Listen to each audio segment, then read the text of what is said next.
it's a mortal machine. Big John. Big John.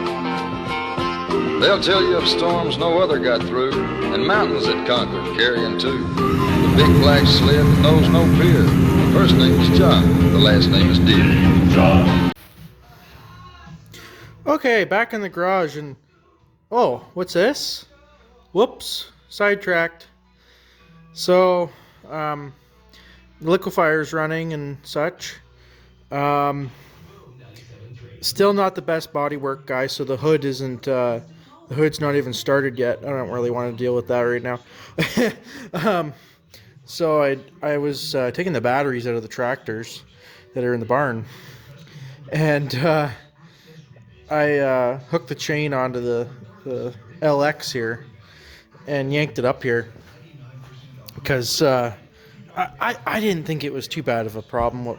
You know, when it seized up, when it locked up, and yeah, it's this one cylinder looks really clean inside. Looks really good. Cylinder wall looks good. Piston looks good. Everything. The head looks amazing. Looks like brand new. Well, not brand new, but really good. Can't say the same for this guy here. I mean, we got it spinning over. Put a little bit of penetrating oil on there, and yeah, that sucker really got chewed up. The little bit of the, where is it here? Some of the compression rings here.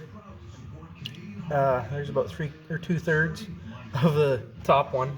It got chewed up real bad. So this thing, when I first got it, it was locked up, and I just thought I'd get it moving, put oil in there and get it moving when I first got it, and I just put a bar in the clutch, got it broke free, and we drove it for 2 seasons. So it could have been somewhat like this, not this bad, but somewhat like this from the beginning when we got it. I don't know. It's laziness, I guess you call it, but also excitedness to have fun. So that's what we did. We had fun with it for 2 seasons. Got it. I think it was January, February of 2020. $500. And the guy that we bought it from off of Kijiji, he was super knowledgeable, and he was such a John Deere guy. You know, he was a John Deere guy. He was awesome, and he gave us some awesome parts too for the 400. And he gave us a sweet deal on this. I mean, in my opinion, I think it was a great deal. Even though the engine now I see it's screwed up, it still was a great deal. So I'm done for the night. But I just wanted to show a quick clip of this. But this is, yeah, I mean, it's fixable. It's fixable. We'll take it apart later, like pull the exhaust manifold off and the intake manifold off, so we can pull the cylinder out and take a look at it a bit better and fish out whatever debris was in there. Eventually, probably gonna have to pull the engine out to work on it, to be a little easier. But this is a 1982. Well, it's manufactured in 82. Let's see, and so it's August of 82. So technically, it's a 1983 year Trailfire LX 440. And yeah, this thing, it's got a nice seat cover on it still. I think it's the original gas cap. It's got like all the original parts except for the oil injection. I could tell there was an oil injection on it because of a couple things, and I'll show them to you so you know if yours had it or not. So with this one, the throttle cable has this box here. So one cable on one side, and then if you look here, there's a cable that runs to the carb, and there's one cut off that would have went to the oil pump. And I think what happened here, someone deleted the oil ignition or oil injection system. It would have ran off of the recoil here with a little input shaft, just like the Skidoo. And someone took it off, and I don't think they plugged the holes or something, because the way it was running really lean, like too much air, not enough gas. I think that might have caused our issue, running it too lean on one cylinder. So maybe there was, I haven't really looked at it, could have been 2 holes for the oil injection. Maybe that side didn't have the hole plugged or something, I don't know. It could also have been the jetting in the carb. It could have been clogged. There could have been a few different things. I just realized that exhaust is looks like it's been hit, bent. So yeah, this it's even got this little home hardware a gas screen that I got the night we brought it home. The night we brought this thing home, I was so excited. We unloaded it, put it in the driveway. I put 2-stroke oil and WD-40 in each spark plug hole, and I let it soak a little, maybe an hour, and then I put a bar on it, got it moving. As I know now, it wasn't a good idea. You live and you learn. So, and then I tested for spark, had spark, put some gas in there, and the sucker fired, and got the carb off. And I don't even think we cleaned the carb out fully. We just kind of made sure it still worked, and so it didn't get fully cleaned out. Again, could have been an issue, one of the issues that caused it to run lean. So anyways, got the line on here. I went to Home Hardware like 9 o'clock at night or 8:30, right before it closed, and got a little fuel filter, the lines, and the clamps. Some of them are homemade clamps that are loose because it has this little valve on here. It's a little fancier. It's even got this little fuel shutoff valve. That's pretty fancy. And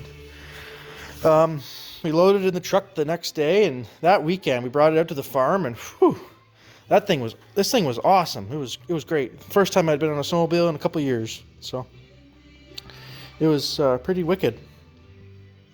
And I think this thing's just great. It's got the really good decals still. I'll put the hood down to show it a bit better. So it has all the original paint and decals. The bumper here is a little bent. I think it's got original skis, not certain. They're in pretty decent shape. The tunnel's aluminum. It's got a dent there. Not bad.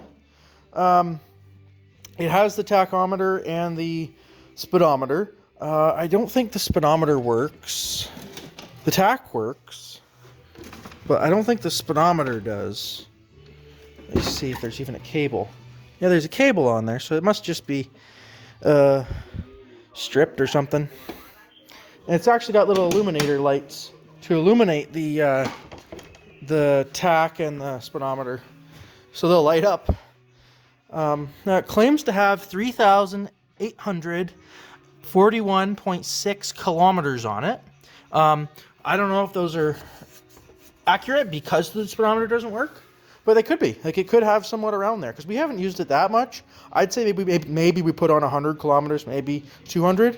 So I'd say it's less than 5,000 kilometers on this thing. And yeah, mud flap ripped off. It's got a piece of rope for a handle. Let me tell you, having that rope on there is handy, but it's not fun for when you're dragging it out. I'd prefer a bar on it. So that's another thing I want to do, is put a bar on it if we get this engine running.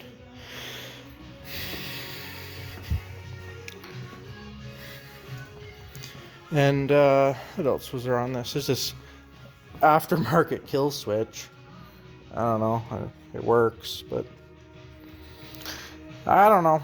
Somebody thought that was going to be a good idea. The windshield on this is dirty, but it's a good windshield. It's all in one piece.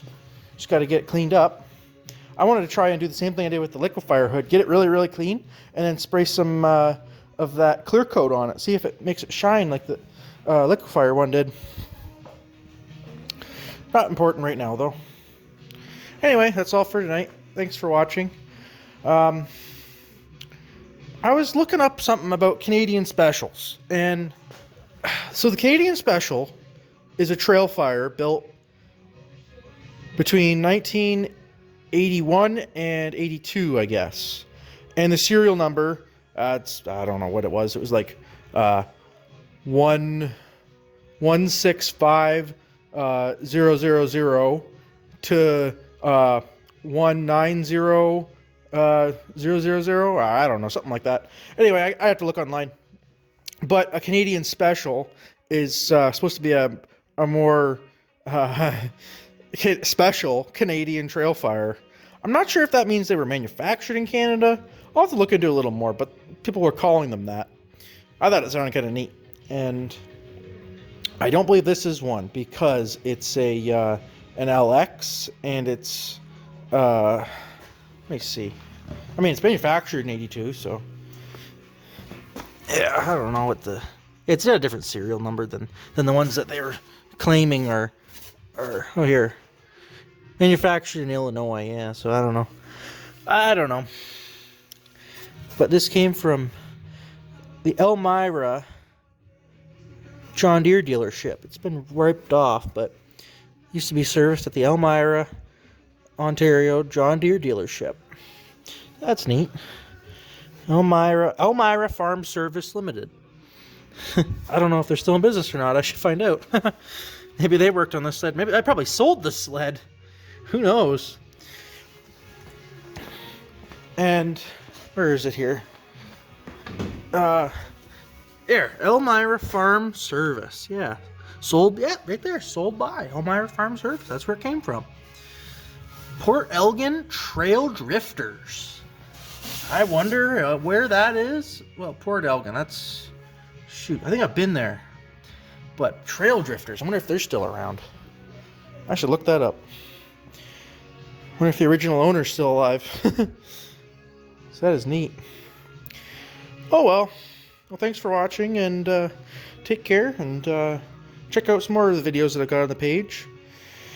Mostly John Deere Trailfire, or John Deere snowmobiles and whatnot. But yeah, these things want to see some snow. We'll see what happens. No snow yet, just a dusting the other day. Anyways, take care. Bye for now.